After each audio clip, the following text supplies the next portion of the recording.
긴 연휴를 지나고 나서도 불꽃놀이를 지나고 나서도 변함없이 찾아오는 반갑네요. 이우영 아나운서 시사백사공 나오셨습니다. 어서 오십시오. 안녕하십니까, 이우영입니다. 자, 이우영 아나운서는 가장 기억에 남는 악몽이 뭔가요? 악몽이요? 예. 저는 어렸을 때 그런 귀신이 나오는 꿈들이 가장 네. 기억에 남는 것 같습니다. 저는 이제 민방위도 끝났는데 네. 군대에 다시 가는 악몽을 꾸거든요. 요즘 뉴스들 보면 저는 생방송에 넣는 꿈입니다. 그것도 꾸고요. 네. 네. 자, 정말 많은 국민들이 이런 악몽을 한 번씩 꾸지 않을까 싶을 정도로 긴장이 많은 상황입니다. 그런 이슈 포함해서 다양한 뉴스들 준비했는데 첫 번째 소식은 국정감사 이야기네요. 네, 여야가 감사원 국정감사에서 전면전을 어제부터 이제 예고를 했는데요. 네. 한글날 연휴 기간 숨고르기를 하면서 이제 정비를 마쳤습니다. 치열하게 맞붙을 것으로 보였는데 시작하자마자 파행했습니다. 여러 기사들이 이미 떠있기 때문에 많은 국민들이 알고 계실 겁니다만 감사원 관련해서 분위기가 심상치 않았습니다. 초반부터. 네, 개의 시간인 오전 10시보다 9분가량 늦게 회의가 시작됐는데요. 네.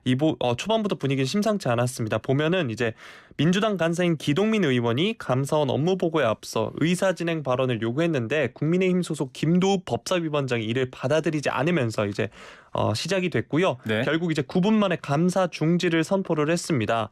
이에 민주당 박범계 의원이 그럴 줄 알았습니다. 착하게 좀 살아요. 이렇게 힐난을 했고요. 네. 김 위원장은 박범계 의원 체면 좀 차리세요. 이렇게 맞받아쳤는데요. 감사 중지 23분 만인 10시 43분에 회의를 다시 시작했는데 조금 전에 들어온 보도에 따르면 낮 12시 11분 그러니까 한 50분 정도 전이죠. 그때 네. 정회할 때까지 2시간 내내 단 한 명도 질의를 하지 못했습니다.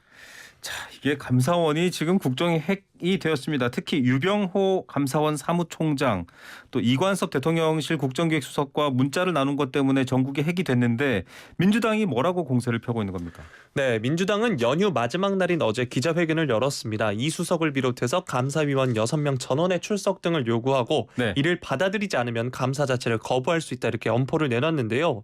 박홍근 원내대표는 감사원이 원자력 안전재단 이사장 등 전 정부 인사의 사퇴를 압박하기 위해서 민간인 시절을 사찰하는 등 대통령실과 감사원의 정치 탄압이 너무 당연해졌다 이렇게 주장을 했습니다. 예.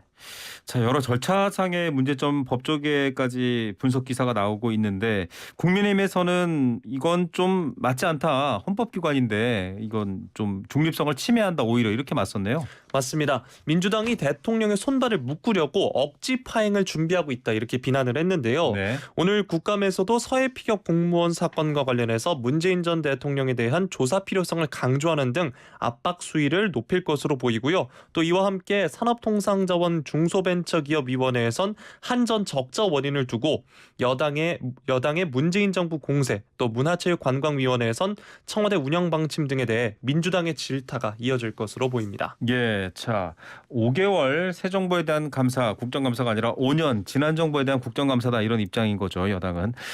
자, 두 번째 소식으로 넘어가 보겠습니다. 앞서 악몽 얘기 네. 떠오르는데, 자, 여야가 30일 동해 공해상에서 이루어진 한미일 연합훈련을 두고 또 친일, 반일 굉장히 팽팽하게 맞서고 있습니다. 네, 그렇습니다. 국민의힘은 일단 여야는 한미일 동해상 훈련 장소를 두고도 공방을 벌였는데요. 네.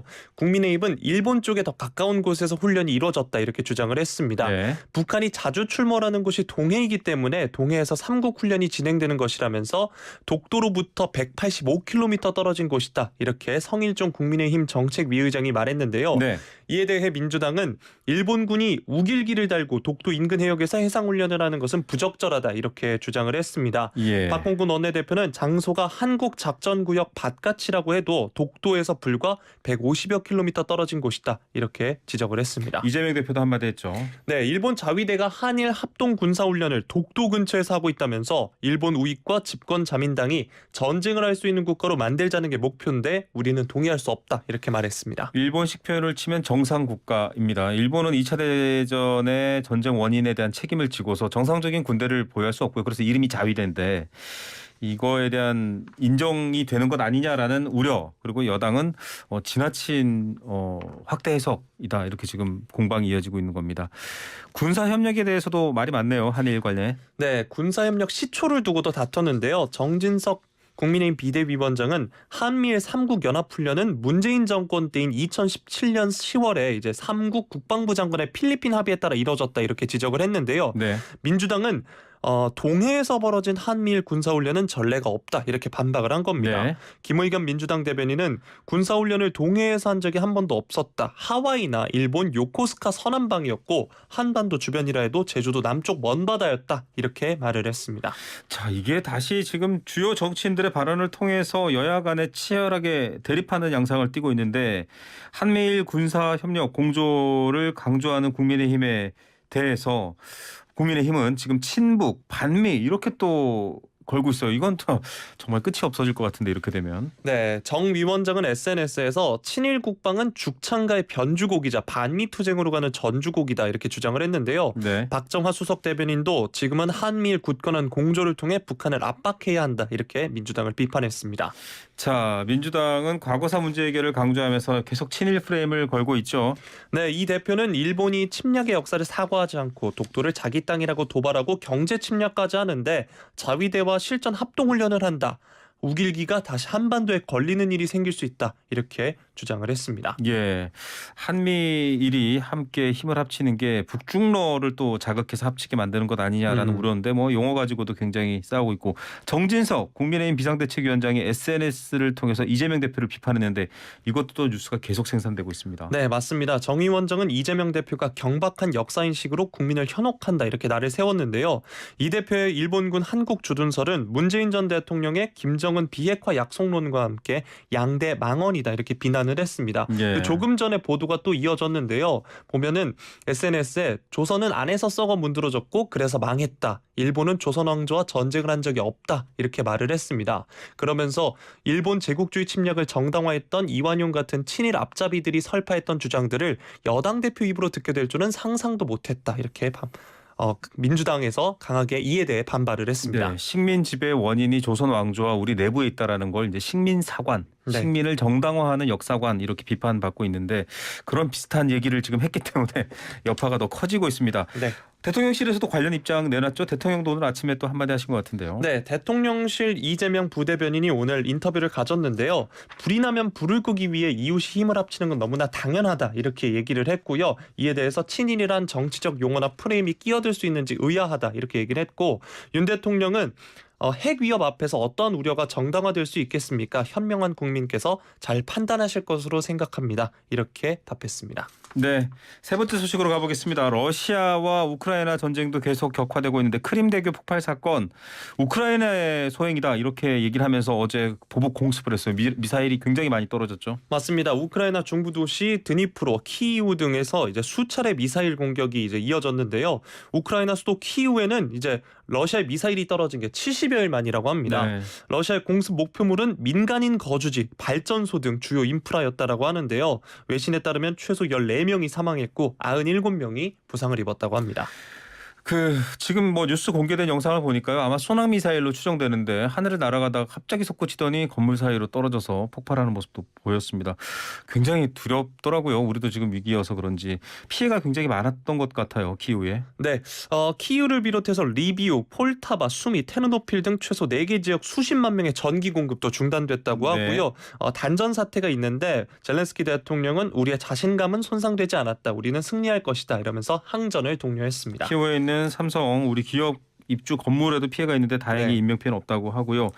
러시아가 전쟁을 키우는 것 같습니다. 벨라루스도 참전 가능성을 시사했죠. 네, 러시아의 맹방 벨라루스인데요. 알렉산더 루카센코 벨라루스 대통령은 나토와 몇몇 유럽 국가가 공공연하게 벨라루스에 대한 핵 공격을 포함한 침공 가능성을 검토하고 있다면서 러시아와 합동 기동부대를 구성해서 서쪽 접경 지역에 배치하겠다 이렇게 밝혔습니다. 예, 유엔의 대응도 궁금합니다. 러시아의 우크라이나 점령지 병합을 규탄하는 결의안 채택 얘기가 되고 있다고요. 네, 결의안 채택을 논의하기 위해서 이제 긴급 총회를 열었습니다. 당초 점령지 병합 선언 규탄 결의안 논의가 주 의제였는데 유엔 주재 우크라이나 대사가 러시아의 미사일 공습을 강력 규탄하면서 총회는 시작됐다고 하고요. 네. 구테우스 유엔 사무총장도 용납할 수 없다. 러시아의 미사일 공습을 강력히 규탄했습니다. 전쟁은 누구에게도 이익이 되지 않습니다. 마지막 소식 들어보죠. 코로나19 확산이 좀 주춤해지고 완화되면서 일본 무비자 여행이 다시 가능해지나요? 맞습니다. 일본 정부는 오늘부터 한국 등 68개 국가 지역을 대상으로 무비자 일본 입국 다시 허용한다 이렇게 밝혔는데요.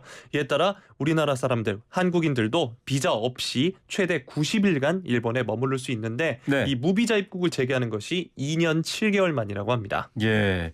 자, 이게 코로나 때문에 사실 중단됐어요. 2020년 3월 9일부터인데 좀 시차를 두고 이런 조치가 전 세계로 확대됐었죠. 네, 그동안 단체 여행에만 제한적으로 관광 비자를 내줬습니다. 근데 이제 비자 의무가 없어진 건데요. 코로나19 방역 절차도 역시나 간소화된다고 합니다. 3차 백신 접종 증명서가 있으면 PCR 검사 받지 않아도 된다고 하고요. 네. 2차까지 접종했거나 백신을 맞지 않은 경우에는 비행기 탑승 전 72시간 안에만 검사를 받아서 음성 확인서 내면 된다고 합니다. 예. 네. 알겠습니다. 자, 뭐 여러 가지 아직은 이제 항공편이 정상 안 돼서 그런지 알아보면 비싸요. 비행기값이 좀 싸져야 될 텐데요. 네, 항공사별로 일본 노선 운항 횟수를 점차 늘리고 있는데 이 니혼게이자의 신문 등에 따르면 일본 항공 JAL의 11월에서 12월 일본행 국제선 예약이 지난 9월 대비 3배 늘어났다고 합니다. 네. 그래서 그런지 이제 항공권 가격이 점점 오르고 있는 게 아닌가 싶습니다. 예, 뭐 정부 간의 역사는 명명백백히 따져야겠지만 또 국민들은 서로 자주 오고 가고 교류하기 때문에요. 조금 더 표가 싸지면 한번 오랜만에 가보고 싶다는 네. 생각도 있네요. 자, 좋은 뉴스로 무서운 뉴스로 시작해서 좋은 뉴스로 마무리했습니다. 시사베사공 이호영 아나운서였습니다. 감사합니다. 고맙습니다. 내